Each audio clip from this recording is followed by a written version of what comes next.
918년 6월 철원에서 4명의 장수가 왕건의 문을 두드렸습니다. 홍유, 배형경, 신순겸, 복지겸이었습니다. 더 이상 이 나라를 궁예에게 맡길 수 없습니다. 거절은 예의였고 승낙은 이미 정해진 결론이었습니다. 877년 송악에서 태어난 왕건의 아버지 왕림은 서해 무역로를 장악한 해상 세력이었습니다. 예성강 하구는 중국의 비단과 도자기가 들어오고 신라의 금과 철이 나가는 서해 교역의 중심지였습니다. 왕건은 어린 시절부터 배와 돈으로 세상을 움직이는 법을 배웠습니다. 901년 궁예가 후고 구려를 선포하자 왕건은 궁예 진영에 합류했습니다. 충성이자 투자였습니다. 궁예 휘하에서 수군을 맡은 왕건은 궁예가 육지의 왕일 때 바다를 장악했습니다. 904년 나주에서 왕건은 군사력과 외교를 병행했습니다. 궁예는 북쪽에, 견원은 동쪽에 있지만 바다는 내가 장악했소. 나주, 진도, 영암, 광주가 하나씩 고려의 것이 되었습니다.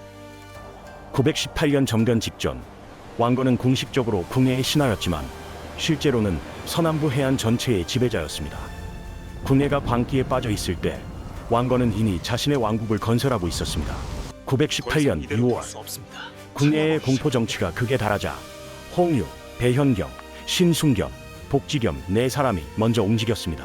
왕건은 의리상 어렵다며 거절했지만 결국 설득당했고 정변은 큰 전투 없이 신속하게 진행되었습니다. 918년 6월 15일 왕건이 왕위에 올라 국호를 고려라 정했습니다. 놀라운 것은 관료 체계와 군사 조직, 심지어 국호까지 모든 것이 이미 준비되어 있었다는 점입니다. 18년 동안 형성된 네트워크가 움직이기 시작한 것입니다. 왕건의 천재섬은 전쟁터가 아니라 회의실에 있었습니다.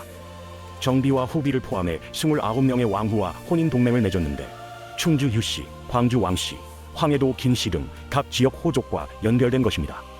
하나의 혼인은 하나의 동맹이었고 하나의 동맹은 하나의 군대였습니다. 927년 공산 전투 견원에게 대패. 930년 고창 설원에서 후백제군 격파. 전세가 역전되었습니다. 왕건의 진짜 무기가 작동했습니다. 호족들이 몰려들었습니다. 왕건은 받아들였습니다. 935년 3월 후백제 내전으로 아들 신검에게 유폐된 견원이 6월 탈출하여 왕건에게 귀부하자 왕건은 평생의 적을 상부로 예우했습니다. 같은 해 11월 신라 경순왕이 항복하자 왕건은 그를 정수로 삼고 자신의 딸을 시집 보냈습니다. 멸망이 아니라 통합이었습니다. 936년 9월 왕건과 견원의 연합군이 일리천에서 신검을 격파하며 후백제가 멸망했습니다. 견원이 칼로 시작한 후삼국 시대를 왕건이 토합으로 끝낸 것입니다.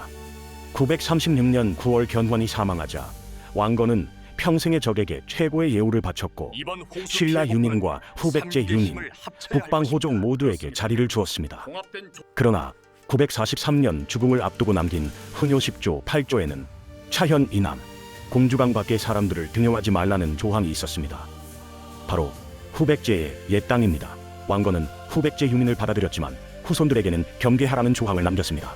통합은 전략이었지만 완전한 신뢰는 아니었습니다. 이것이 왕건의 현실주의였습니다. 943년 5월 20일 왕건이 67세로 사망했습니다. 개성 혈릉에 잠든 그가 세운 왕조는 474년간 지속되었습니다.